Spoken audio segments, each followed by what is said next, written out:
Yo, what is up guys, Fer here, and today we're going to be talking about 3 vital things that might be mentioned in the next chapter. Given the setup that we had in the previous one, I think there's a huge chance that Oda might drop some big reveals in the next chapter, just because of the amount of characters that are really relevant going to meet Roger, Whitebeard, Odin, and Toki. I feel like this is a good chance for Oda to reveal something, or at least give us hints towards mysteries that we've been thinking about for the longest, especially considering that Roger is at the end of his journey. So at this point in time, Roger knows a lot of things: the Void Century, the Will of D, the Great Kingdom, all of that stuff. And we also saw that during Marineford, during a flashback that Whitebeard had, it seems that Roger did tell Whitebeard some secrets about the initial D. And we also know that Toki is also with Odin, and they're most likely going to transition to Roger's crew very soon, probably in the next chapter. And given her disposition, being someone from the Void Century, that could spark a conversation between Roger and Toki. And at this point in time, Roger was probably very close to One Piece, given that he only has 2 years to live.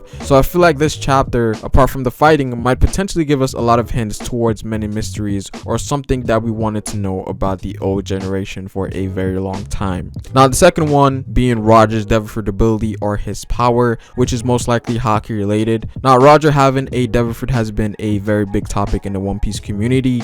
Some people think he has one, some people think he doesn't, and when it comes to my stance on that, I personally think Roger doesn't have a Devil Fruit ability, though I do think that he has mastered hockey to its utmost potential in the same sense as Shanks. And it kind of makes sense that Shanks would want to follow in Roger's footsteps in terms of how he organized his own crew, because from what it looks like, Roger doesn't seem to have any Devil Fruit users in his crew from what we know so far, and this seems to be the same case for Shanks. And so if it's hockey related, what ability does Roger have that is able to match Whitebeard's Quake Devil Fruit? Now this is something that I've been saying for the longest. I've always said that Roger most likely has Advanced Conqueror's Hockey, which is what I think Shanks has as well. And I think this ability specifically is what puts Shanks on that Yonko level, and that's why these guys are able to compete against people who are able to both use their Devil Fruit ability and hockey. And so we might actually get a glimpse to what Advanced Conqueror's Hockey is, because I think this is a good time for Oda to show us what Roger is capable of, given that he's going up against Whitebeard, and seemingly in what is going to be his last fight before his eventual death. So it makes sense that Roger will be going all out in this fight. I mean, they're probably going to destroy the island, but we also know that Odin is going to transition to Roger's crew, so it's not going to be a ferocious fight.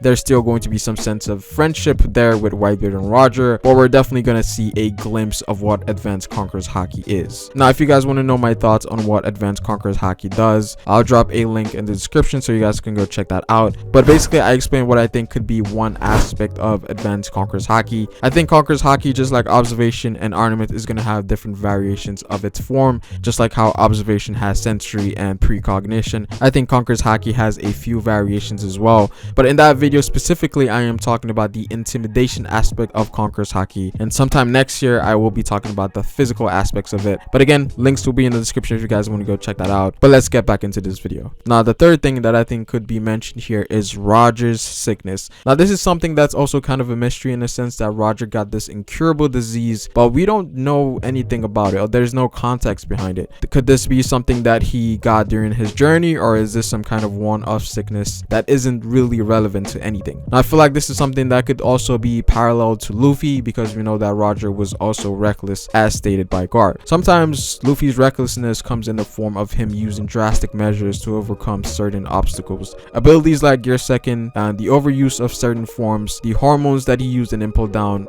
both Impel Down and Marineford, these were things that sort of shortened Luffy's lifespan, and then potentially having a greater risk in the future, as Luffy is going to progressively fight stronger people. The same might apply here for Roger, where he also got the sickness to overcome certain obstacles that got in his way.